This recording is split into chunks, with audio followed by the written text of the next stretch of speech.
أعوذ بالله من الشيطان الرجيم بسم الله الرحمن الرحيم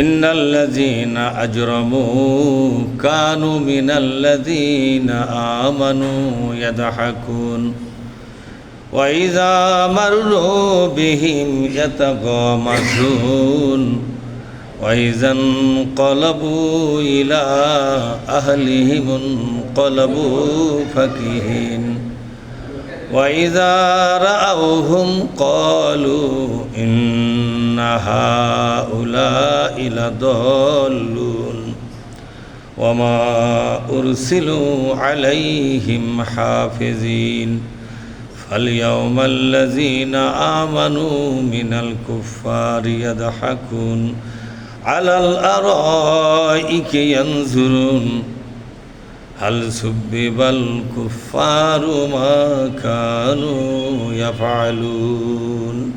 আমি আপনাদের সামনে সূরা মুতাফফিফিন এখান থেকে কয়েকটি আয়াত মানে শেষের কয়েকটি আয়াত আমি পড়ে শোনালাম। এই সূরাটি 36টা আয়াত বিশিষ্ট মক্কি সূরা। এই সূরার মধ্যে আল্লাহ তাআলা ইসলামপন্থীদের একটা মর্যাদা এবং ইসলামের দুশমনদের একটা জঘন্য পরিণতির কথা বলেছেন। এই সূরাটি এমন যে এটা প্রতিটি মানুষের নৈতিকতার শিক্ষা দেয়। কিসের শিক্ষা? নৈতিকতার মান যাতে ভালো হয়, একজন মুসলমান যেন সমাজের কাছে অত্যন্ত মানে আদর্শ মানুষ হিসেবে গড়ে উঠতে পারে, সমাজের একজন কল্যাণ মঙ্গলকারী ব্যক্তিতে রূপান্তর হতে পারে, এই সমাজ যেন তার দ্বারা একটা উপকার পায়, তাকে বিশ্বাস করে, একটা বিশ্বস্ত ব্যক্তি, এরকম ব্যক্তি হিসাবে তৈরি হওয়ার জন্য এই সূরাটির শিক্ষাকে আল্লাহ তাআলা আমাদের সামনে পেশ করেছেন। আলহামদুলিল্লাহ। আল্লাহ পাক বলছেন, ইন্নাল্লাযীনা আজরামু, নিশ্চয় যারা বিভিন্ন রকমের অপকর্ম করতেছে ইমানদারদের বিরুদ্ধে। এখানে ইমানদার মানে হলো বিশ্বনবী এবং তার সাহাবাদের বিরুদ্ধে, বিশ্বনবী এবং তার সাহাবাদের বিরুদ্ধে। কিছু মানুষ আছে যারা সব সময় আপনার একটা ষড়যন্ত্র, এক ধরনের গালিগালাজ, উপহাস, বিদ্রূপ আছে না, এগুলো করে।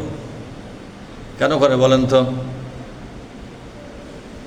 নামাজ নিয়ে কারো কোনো আপত্তি ছিল না, রোজা নিয়ে কারো কোনো আপত্তি ছিল না, সারাদিন জিকির করবেন এটা নিয়েও কারো কোনো আপত্তি ছিল না।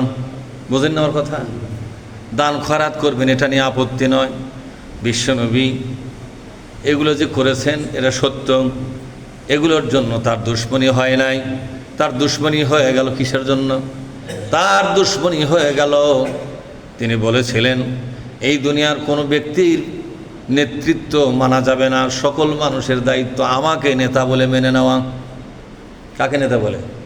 বিশ্বনবীকে নেতা বলে মেনে নেওয়া। আতিউল্লাহ ওয়া আতিউর রাসূলা ওয়া উলিল আমরি মিনকুম, তোমরা আল্লাহর ইবাদত করো, উবুদুল্লাহ, আল্লাহর আইন মেনে চলো। আর আল্লাহর আইন মানার পাশাপাশি বিশ্বনবীকে তোমার জীবনের একমাত্র নেতা বলে মেনে নাও। ধর্মের ব্যাপারে বিশ্বনবী আমাদের নেতা, রাজনীতির ব্যাপারে আমাদের নেতা কে বলেন তো? সলিমুদ্দিন, ঠিক না? কথা বলেন।